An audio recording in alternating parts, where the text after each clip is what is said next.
Suara Hati. Renungan hari ini, Selasa, 18 November 2025. Topik: Jangan biarkan keraguan melekat dalam hati dan pikiran. Dan jangan lupa saudaraku, untuk membagikan renungan ini kepada orang lain, agar mereka juga mendapatkan kekuatan rohani di dalam Tuhan. Kiranya saudara diberkati oleh Tuhan kita.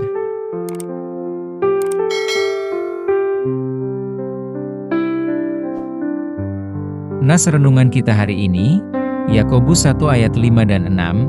Tetapi apabila di antara kamu ada yang kekurangan hikmat, hendaklah ia memintakannya kepada Allah, yang memberikan kepada semua orang dengan murah hati dan dengan tidak membangkit-bangkit, maka hal itu akan diberikan kepadanya.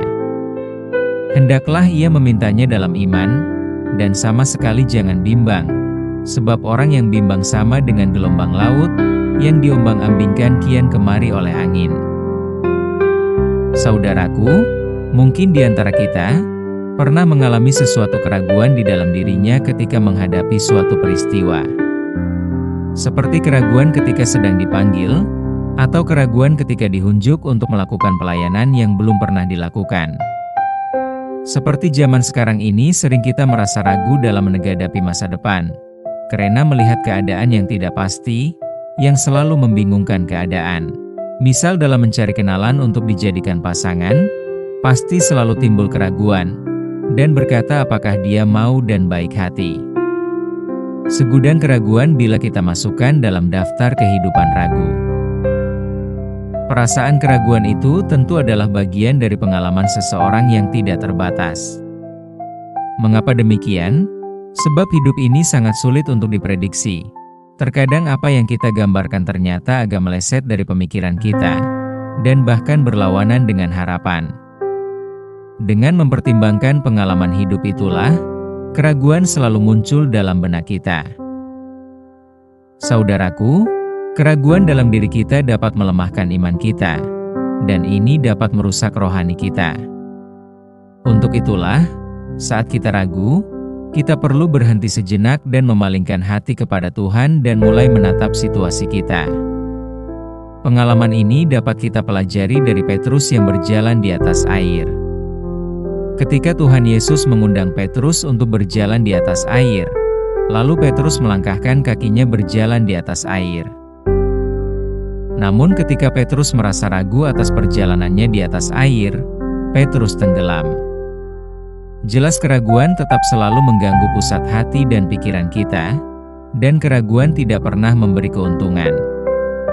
Sekarang satu pertanyaan kepada kita, bagaimana kita menghilangkan keraguan itu? Apakah kita tetap memeliharanya?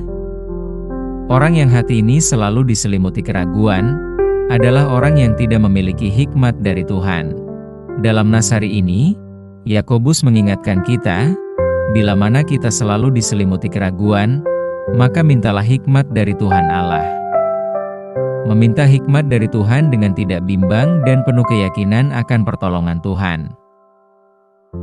Apakah hikmat itu dapat kita pelajari?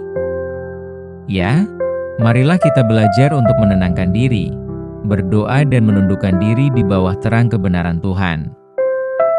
Setiap kali keraguan muncul dalam hati dan pikiran kita, ubahlah itu menjadi kesempatan untuk meminta hikmat dengan iman.